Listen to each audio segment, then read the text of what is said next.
All right, so everybody, my name is Chris Shumphard, also known as Shumphard Photography. I'm a photographer, Best of Georgia nominee. I do anything that has to do with media. A quote that I live by is, live life with no limits. All right, my name is Lawrence Ray. This is the Talk to Me Nice podcast, and we are back with yet another episode of The Keys. Today, I got a personal partner of mine and also one of the best photographers I know.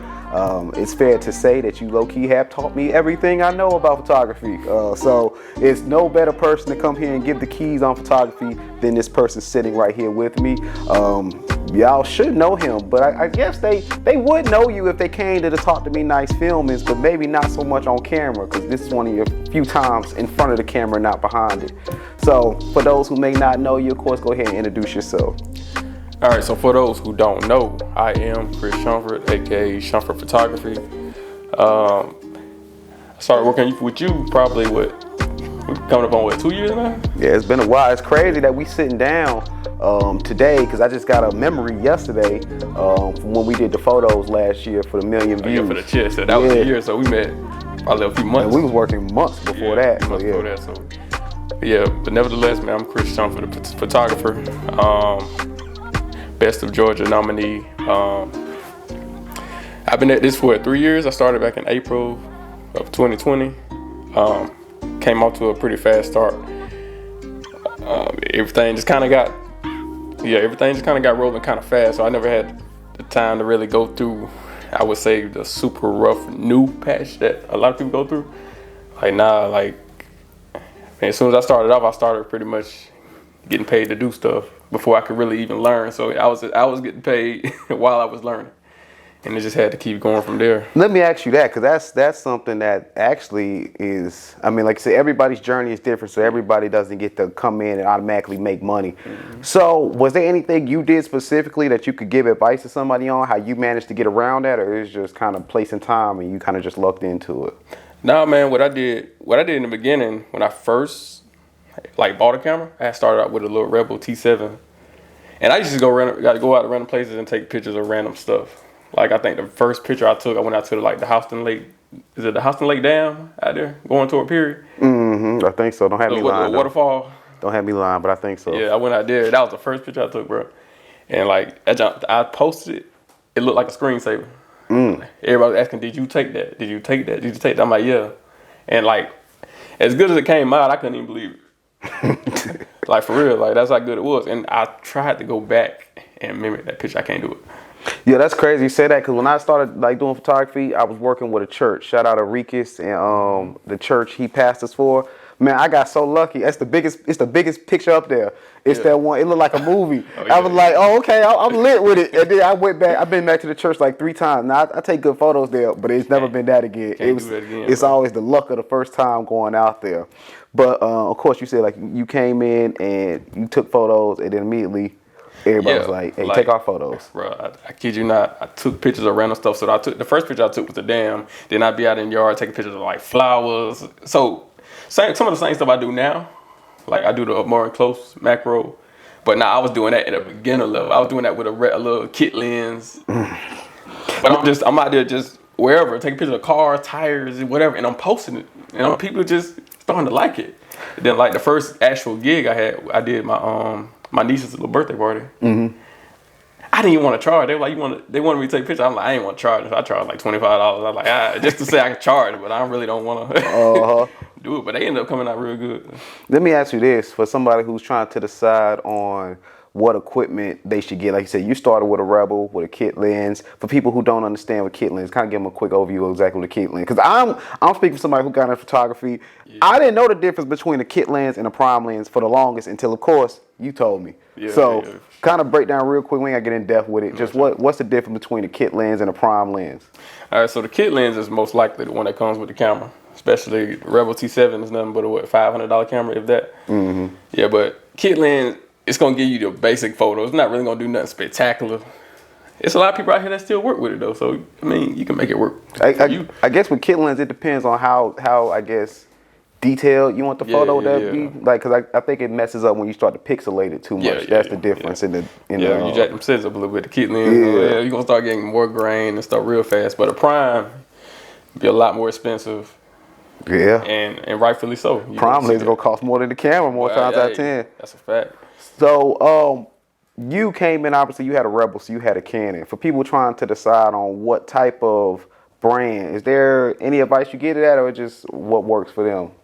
For me, I ain't gonna lie, that little Rebel, I went in the store, just wanted to buy a camera.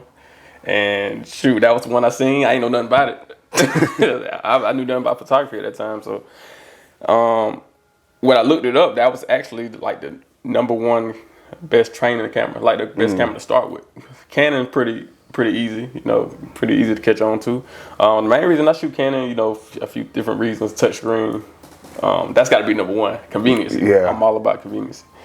But of course the Rebel T7 didn't have that. You got to try to find every setting. Like, touchscreen, everything you need to do, you can do it on that main screen. Absolutely. For me, I chose Canon 1. I ain't gonna lie, I ain't really do a lot of I didn't do a lot. Well, I did do research, but I couldn't figure, because anybody who know the podcast, of course, we started with the Sony handheld $200. So I was a Sony at first. Not because I did any research on Sony. I just Googled camera, and that was the first one that popped up at Best Buy. Shout out Best Buy. And I bought it. It worked for a little bit, but then I was like, I need to upgrade. So I started asking questions. And I asked, I think that was before I knew you. I asked another YouTuber, hey man, I like how your stuff look. What do you use? And he told me what he used. And that's exactly why I bought a Canon, because I was just like, I like how he shoots, and I like how it looks. And now I'm Canon for life, only because I don't put too much money into Canon equipment. Sure. You too in deep now. Would you ever switch, or? Nah, I wouldn't switch. But I'll say this: another reason I chose Canon is because when you think about, if you know nothing about cameras, we all know Canon. We all heard of Canon before, for sure. So that was part of the reason. Like, I ain't never heard of Nikon and Sony before I knew about cameras. Yeah, I heard Sony, but I didn't know like they were big. When I got my Sony camera, I was like, Sony make cameras? That's exactly what I said. Yeah, I was like, it's other brands out here. Like, yeah, okay, but the like thing you said, I thought about was, Canon was the first thing that came to mind. Like, if you don't know cameras, but you see Canon, okay, that's a safe bet. You can automatically put kind of like Dell with laptops. It's a bunch of different laptops, but you probably gonna go Dell if you don't know what you're doing, or MacBook, of course. So we got our first gig, and that's an important thing, because it's a lot of different lenses out here, things like that. What do you think is the absolute basics somebody needs to do photography? Like, the absolute basis, I would say, is a 24-70. I say that because it's versatile. It's a zoom lens at the same time. You can go from doing headshots to a group of people without even moving. Now, let me ask this, as somebody who's done it for a while. Obviously, for those who don't know, 24-70 is an expensive lens. That's not a cheap one.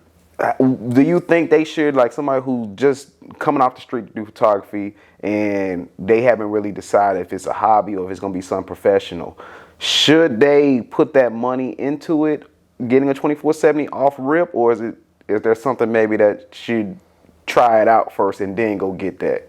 Now, I would say if you're going to try it, go get you a 50mm. Nifty 50? They cheap. Yeah, they're cheap, man, but it's a great lens. But you can get by a lot. You can do weddings, everything with that. But like once you start getting into like figuring out what you want to do and getting into the, shoot more people and stuff like that, then definitely go 24-70.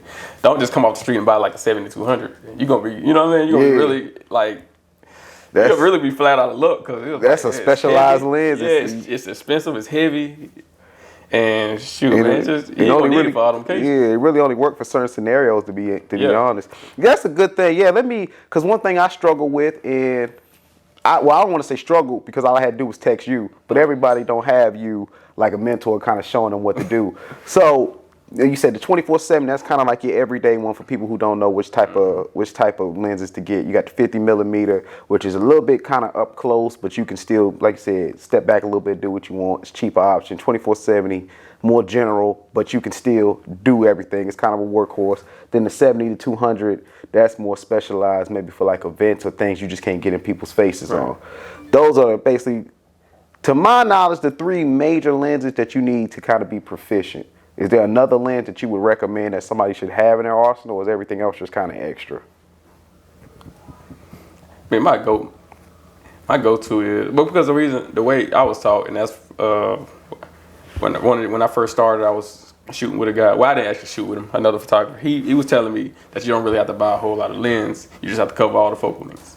Now, I have about 7-8 lenses, but between two, my 24-70, 70-200, I cover everything from 24 millimeters to 200. Mm-hmm. So I don't have to really go out and buy. I mean, I only have to use my 50 if I don't want to, but sometimes, hey, I just do it just because. Yeah, I think I got 10 lenses of that because I got a bunch of cameras now, so you got to kind of put something on everything. But yeah, no, it depends on what kind of photographer you are. If you want to just want to go out and buy different lenses, then yeah, you'll have more than the average person. But if you like the way I was talking, man, I only mainly use 3, if that. But because I have a lot of, I have 5 primes. Mm-hmm. So yeah, you got the primes. You good. But I'm probably one of the most versatile photographers, So yeah, so my bag a little different. That's absolutely, yeah, because you do some of like that's a perfect segue too, because that was a question I had. As far as photography, I noticed there's a lot of photographers who like they specialize in one thing. Like they want to be grad shooters, or they want to be wedding shooters, or they want to be sports photography shooters. But you do kind of everything. What made you not specialize and do something specific? Well, I don't want to put limitations on what I can do. And I'm somebody who always like to try different stuff. You know what I'm saying? Well, the more versatile you are, the more money, more possibilities there are for you. Absolutely. As a person and as a company. Yeah, because they can only book you for that if that's all you do. That makes sense. You can create your own market. Yeah. That's what I was doing with macro. I'm the only person around here I know that actually does macro photography. Yeah. Even food. I'm the only person I know that goes close up to food. I've not came across anybody else. I don't know nobody else either. Why do you do that? What made you want to get into macro? And for people who don't know what macro is, what is macro aside from the regular photography? All right, so macro photography is extreme close-ups. I'm talking science book. That's it. That's exactly what it is. Take a picture of bacteria if you could. Yeah, you see in the little insects reels. All this stuff, man. So the way I got into that, man, I got another photographer friend around here named Chris London. And he used to be posting his stuff. I'm like, dang, Chris, how you do that? How you do that, man? What you doing to do that? I already had the lens, not even knowing I had it. So I used to go with him, and he used to go up to Macon, go to the little trail or whatever. We used to go like every Wednesday or like once a week. And that's how I got good at doing it. And so me going and doing that actually helped me with my weddings, because my ring shots. It helped me do that. So it was practice at the same time. So same thing with like sports. I don't see how y'all be doing sports, man. Man, that's too much, man. But you know the funny thing about the sports is, like, I go to every game I can go to, especially home. I ain't gonna travel, because I don't really get paid to do it. So it's practice. And like on the photos I just posted, Jeremy went on there and said, hey, yo, they're getting better and better each time you post. Yeah, the last photos you posted, I think at the shout out to Warner Robin. Well, not shout out Warner Robin because I'm from Northside, but the Warner Robin's photos you did, but them things super clean. And I be getting and that's the thing, like. And you do all that with the 7200? Now this past Friday, I brought the big boy back out, the 150 to 600. That's what I was like, because I was like, you must be like standing on, because 7200 is cool, but like you still must be like on the field, because that stuff was so crisp. Yeah, like it was like you still had to be close up on them. Yeah, I pulled out this 150 to 600 just for that game, because it's not a lens I can use a whole lot. Because it's so big, it's way bigger than the I thought about getting one, but I was like, I don't do nothing while I'm that far away from people. Because I think that's like more for wildlife, ain't it? If you like wildlife and stuff like that, which I do that too. But hold on, you done did a wildlife shoot? We can't just let you speed past that. Yeah, when I post the animals, the squirrels, the snakes. Oh, okay, that's squirrels. Okay, I thought you meant like, because I'm in a Warner Robins photography group, and like I don't know where they had them at. They was out there. It looked like in the safari, like taking photos of actual animals, and I was like, don't tell me you be out there with them. Like, I will. But I mean, I have something like that. Of course, I ain't gonna be out there with them. Like, I'm black at the end of the day. Yeah, I seen them. Like, they were taking photos. It was a group of them, not to get off track, but they was like taking photos. They was like letting the animals. Like one animal was like holding, like had their camera in their mouth. I'm like, oh y'all real confident. Like I said, I'm black. It's so expensive. Like I said, it was holding a Canon R5 with like a Canon 100 to 400 lens. I was like, boy, you just gonna let him play around with like $6,000? Nah, if that animal ain't working, you can't pay for it. Hey, you got insurance on that lens. He doing that on purpose. He ready to upgrade. But like I said, you do a lot of things, and I know you mentioned too earlier. We had get back on topic about market. You was like how you was able to get paid. What would you say is the right time for a photographer to transit? Now, you were lucky, obviously, because opportunity knocked, and of course, you answered the door. But for people who have to, like, quote unquote, pay their dues, meaning, like, when is the right time somebody should attempt to start getting paid from doing photography in your opinion? And because market is important, Yeah. what should they know about where they should price themselves? Because sometimes you're gonna price yourself out of even opportunities because ain't nobody gonna pay you for that. Well, for one, your pricing has to come from how good you have to understand how good you are. For one, I got a lot of photographer friends. Some better than me, So I won't never really. Now Jeremy, shout out to Jeremy. Jeremy's the best shooter in Middle Georgia, in my opinion, because I had the privilege of shooting with him for over a year. So not only that, he's my friend, just like you are. I met him same. We had a kind of business relationship, but that's my homie. I get him up anytime with questions if I got him. He's younger than me, but yeah, I'll ask him I kind of asked him what he charged, and I gotta stay under that. That's crazy. I gotta stay under that. That's crazy because I done sat down with a few different people now, and that's kind of standard across any industry. Like one key that's kind of been consistent is you got to know the market, whether it's real estate, whether it's just small businesses coming in, or photography. Like same thing. Like you knew how much Jeremy charged, so you stay far away from Jeremy. I know how much you charge, so I stay far away from you. It's like you got to understand your level of ability, because when you start getting into like, if I want to charge the same as you, if I want to charge the same as Jeremy, I need to be just as good as Jeremy, or guess what? They gonna look at me and his work and say, I gotta pay the same money. I'm gonna go to him. I'm sorry. But you need to figure out where you're at in the market to make people think like, okay, well, obviously he's better, but that makes sense because he also charges a lot more. So maybe I ain't got the budget for him, but you might be good enough for either my budget or for what I'm looking for. Sometimes it's not even budget. Maybe somebody just like, yo, he dope, but I don't really need all that. This is good enough. But like, if you don't know where you're at in the market and we the same exact price, even if I don't need all that, I mean, if I got to pay for it anyway, I might as well go to him. But the main thing is understanding how good you are and how much time do you put into it. Don't just buy, and that's the thing. People can't just buy a professional camera and consider themselves a professional.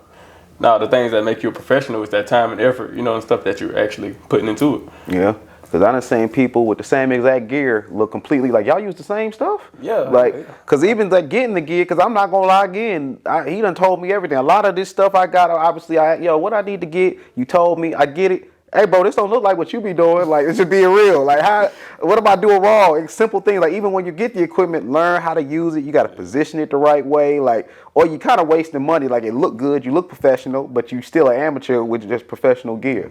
Yeah. So, like you said, you got to take the time to not only buy the equipment, but then learn how to use it. And then, like you said, figure out where you're at in the market. In a perfect world, you're learning how to use it while you're getting paid. Maybe not as much as some photography, but maybe you're making a couple dollars on your journey. Right. And my photographer friends charge what they charge, rightfully so. They are good, but like I said, I'm more versatile than probably all of them, and they all know that. That's what it is. I'm the one that's gonna go out here and you go like, oh, man, what made him think about doing that? I'm gonna give you credit too. That's probably why I'm not really scared. Like when I do my stuff, people ask me for events because again, you've been the one telling me everything. You've been the one kind of showing me. So that's probably why I kind of mold my style after like, hey, I go do it. I try it. Hey, if it don't work, I tell people I ain't never did it before, but I go see if it work, it work. If it don't, it don't. But you gotta go beyond people. Yeah, when you step outside people, man, it's money there. And what I do, I build network, getting to know these caterers. You know what I'm saying? All these people who can get you more bookings. So when if I get like an event, I make sure I'm getting them decorations, the foods, whatever, so I can send it to them. I got one lady. I think she's out of like Macon.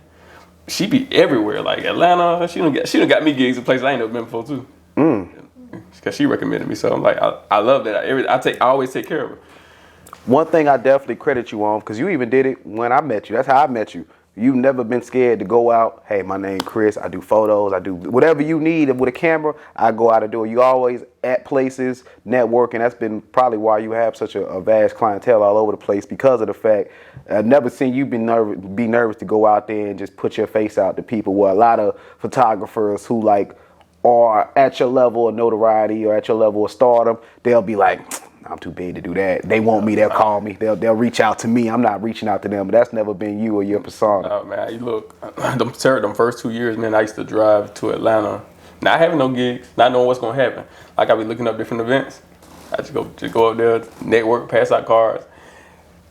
Man, so it got to the point where like, even like the DC Young Fly thing, I go up there now, I see a lot of people in there, like I would say like 80% of people in there, I knew them already from coming to Atlanta so much.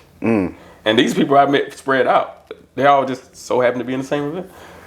Dope. Yeah, that's always been a Like you key. said, my biggest thing is networking though. Like that's the number one thing that got me here today. Networking, bro. Networking. And I'm saying people consider me to be a introvert, and I am an introvert. You know, if I'm not booked for any events, you're not gonna see me around a lot of people. You're not gonna see me out at all. I'm gonna be at the house.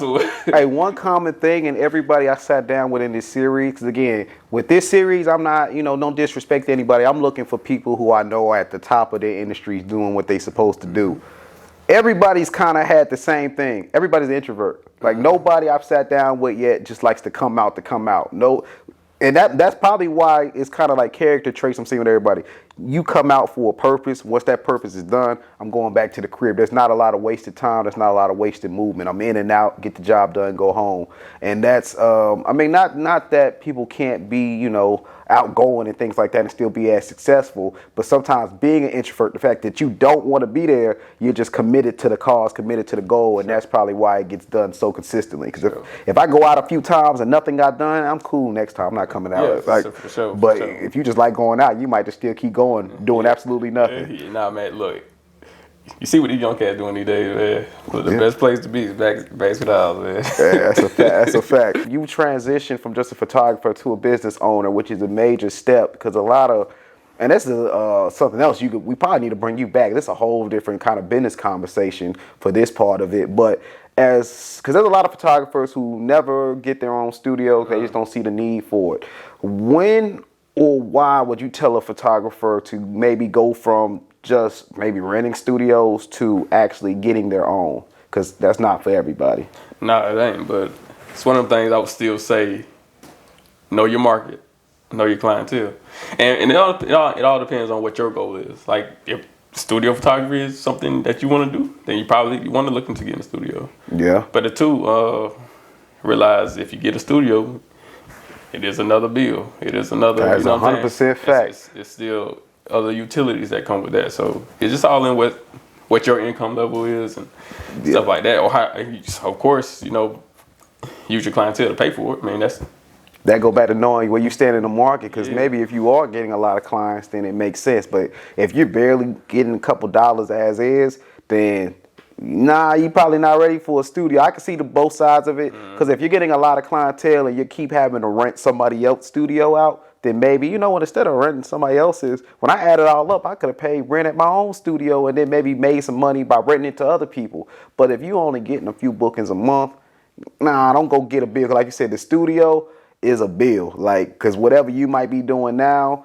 at somebody else's studio, if you're doing outside photography, it is a lot. I'm not gonna lie. I probably put upwards of 20 grand, 30 grand. I've been here almost a year. Yeah. And it get expensive quick just trying to get simple things done. We're not even talking about the actual equipment you need inside the studio. And that's the thing, man. Even if you slow down, like the bill's still there. The bill's still coming. Do you have, sometimes, there is truly no advice for it, because if you slow down, it just slow down. Yeah. Is there any tips you could give to somebody who has a studio who, like, it slows down? Like, if you got a studio or, a standard location and it slows down, that's when you want to start, working on your marketing. Or you're working on your, y'all running your specials. Your specials will save you every day. Specials will save you, bro. Have your $50, your $25 headshots, whatever you need, got, man. Just whatever you got to do it. And then another thing, that's another time to try something different. If you're just a photographer and you got a studio, try doing videos. Absolutely. Try renting it out to some podcasts. Try something like space rental. I do anything I can figure out to make some money in here. That's an absolute fact, especially on my end. What I like to do when I do have a period where there's a lot of bookings, I like to try to go ahead and pay another month. Cause like, if you got a month, cause we all have months that's like way better than others. If that's one of them months and you already making more than what you make in a regular month, pay another month towards your rent, because sooner or later, like anything else, it's gonna slow down. Now, maybe it doesn't slow down to the point you don't got no bookings, but it's gonna come to at least a decline. And if money gets a little slower, at least now you went from, I just paid my rent, now I got 30 days to make my rent back, to like, now I got 2 months to make 1 month's rent. Little small tips I give people because You got some leeway. yeah, you always, when things like that, especially in a business like photography, where like everybody likes photos, but it's not essential to your everyday life. So when it starts, like we're headed towards a recession, so when people got to start cutting back on things, let's be fair, man. One of the first things they're gonna stop doing probably is taking photos. Yeah. So that's why you got to plan for the market. Like you said, it's important to do other things. Like, yeah, maybe you don't need photos, but you know, I made my space multi-purpose. So maybe you come in here, rent the space out. I don't know, come do a video. I don't know, come do a conference meeting here. Wherever that got to be done. Like you said, that's why you're set up for success, because of the fact you're just thinking like, I'm not a photographer by itself. I got this space. Whatever you need that I could do on these walls, come do it. That's a smart plan for success. I say another thing, man. Just remember, like, look out for people, man. Look out. When I first started doing it, man, I ain't have, like, when I tell you, a lot of these cats was like just within their circle, they want to help out, they want to answer no questions. It's like you go take their knowledge and just take over what they doing. But nah, man, people was really like that, and I try not to be that person. So I try to be, always. Yeah. If you got questions, there be people messaging me from places like, oh, I like your work. I want you to teach me whatever, and I'm cool with that. That just shows that you got to respect what I do, and I always take that to the heart. I'm like, yeah, let me help this person out. If they take it serious. Now, if you're just another person, yeah, you're just wasting time. You just kicking I'd rather you be taking it serious though. One thing again that's key with everybody who's I've sat down with, because like you said, a lot of people do gatekeep no matter the industry. They don't want to give you the information because they're scared then you're gonna come through and then try to take their clients or take over their biz, kind of step in. But one thing that's been kind of clear with everybody who I've sat with is everybody is confident in their abilities. Like I could tell you A, B, and C, and you still not gonna do it like me. So it don't matter. Like, and that's a certain type of mindset you have to have though, because if you're scared, as far as like if I tell him this, he gonna overtake me. That more so speaking deep down that you're really not that talented. Yeah, or that's an insecurity. Yeah, that's an insecurity. But nah, man, we ain't like that. You know what I'm saying? You come to me with all kind of questions. Even though you got more gear than me, if you being honest. But am I worried about you? I want you to become that better photographer. You know what I mean? And that's part of the thing. I'm jumping off in other lanes. I'm still a photographer. Don't get it twisted. I can still do what I do, but now I'm in other lanes. We doing the music thing, recording music, mixing, mastering, whatever. And if people don't want to take pictures, guess what? I'm taking pictures of food, taking pictures of animals. Like it's something out there that people gonna pay for. Absolutely. Yeah. And like you said, I got a lot of equipment, but one thing why it's so important and why, like you said, I'm grateful. I hate that you came in with nobody willing to tell you, because when you don't know what to get, that is a lot of money wasted, a lot of time wasted. Then you realize down the line that what you bought isn't even what you needed, and you done spent probably because nothing in photography is cheap. So that's why if you got somebody willing to give you information, please use them. Or if you don't got nobody, you better enroll at YouTube University and start figuring it out before you spend a lot of money, because this gets expensive fast, and ain't nothing worse than spending a lot of money and realize you didn't need it. Because like I didn't have to do that on photography a lot because of you helping me, but like when it came to like my podcasting, there was really, like, don't get me no disrespect to anybody, because there was some podcasts before me, right, but there was never anybody kind of doing it at my level. So once I wanted to upgrade to a certain point, there was really nobody to ask. So that's when you really have to get into the trial and error type situations, and you got to start just buying stuff. Oh man, I spent $300 and that ain't what I needed, or that don't work correctly. But now you done passed where you can return it. Right, so now you just stuck with it, and you got to go spend another $5 on something else. So that's why if you got a resource, use them. And if you don't got a resource, you got YouTube, and hopefully, this is the video you watch on YouTube, the keys, and you watch us and figure out what you need without spending a lot of money. For sure, man. But I'm going to open the floor to you. Like I said, I've asked you a lot of questions. You sat here and gave complete game, like 100%, which I already know you would because you've done it with me directly. So like this is nothing I wasn't expecting. But the floor is yours. Go ahead and tell us anything either about you or about photography that you feel like is important before we close out. Definitely pay attention to detail. If you're a male photographer, have a female around. Females catch every detail, I promise you. They catch everything. We don't always see everything as the men. We just ready to get to the point and take the picture. Or posing. I got on camera. I'm gonna shout out Kiana, the best poser in Middle Georgia. There is. Oh, okay. And she behind the camera right now. You see, I see she zooming in when I said that part. But like, I'm not gonna front. I can't pose people to save my life. But I'm gonna be honest. Like, but this is why she's here. Like, some of the craziest pose ideas that came from her mind. So like, Go to Google. No, yeah, Go to Google, you gotta do it. Pinterest. But sometimes that's the true thing too. When you want to succeed in the business, you got to be honest on your weakness. And if you're not, like, if I just say I can pose people myself all day, people gonna stop booking. They gonna see these random poses. Like, nah, I'm good, bro. You know what he doing. But sometimes, like you said, bring people in, learn from them, learn their idea. Because now I am a better poser than I was before. Before she came around, from just watching the ideas. Because only, you pick up things the more you see people do it. So like, even I might need to come watch your pose ideas and things like stuff like that. That is my true weakness. Like, I'm good at taking a photo, but I cannot pose you. Like, however you pose, I got you. But that's still my weakness. I acknowledge. But sure, like you said, know your weaknesses. Go check me out on Instagram at CEO_Shumphard Photography. Check me out on Facebook at Chris Shumphard. Yeah, go like the page, follow. And book a session, man. I know we had talked to Me Nice Studios, but like, hey, book a session. One thing that I say that too is, because one thing, even though I've done photography, that I will never do is I would never like book none of your clients. I don't know why. So like, hey, that's a respect thing. I do the same thing. Yeah, like if I done see you take a photo with him, don't write me because I'm not gonna take your session unless I write him and he was like, I don't want to do it or something like that. All right, maybe that's different. But like, if you just hit me without hitting him, don't hit me, man, because I'm not gonna do it. I'm sorry, bro. I'm the same way, bro. Like, I'm the same way. I call real quick. Hey, you know them? Hey, because I seen you there. Like, what going on? But now, other than that, man, like I said, you've been a great mentor to me on the photography side. You taught me a lot of things. Even before I decided to do photography, the great things you've done for my podcast behind the camera. Because even when we was filming a lot, one thing, anytime it was something major to be filmed, there was one person I absolutely needed there. That was you. I always came clutch. I knew if I had 4 or 5 cameras there, I knew I was guaranteed at least one good angle because I knew Chris was behind that camera on that angle. Sure, so, man. Appreciate that. Yeah, definitely coming on, working with y'all, man, has definitely put more eyes on me, And I got to learn from you, man. As I said, I think last time, I wanted to get better in front of the camera, so yeah, you gave me that opportunity, so I definitely appreciate that, man. No, yeah, like definitely from that one to this one, man, it's like, no, you was dope last time, but now like this one, it's just showcasing. You're more comfortable now. Yeah, more comfortable. So, but man, I'm proud of everything you're doing, man. Not only do you deserve it, you earned it, man, and we just happy and excited to see what's next for you in your studio and everything you got going on. Any last words before we close out?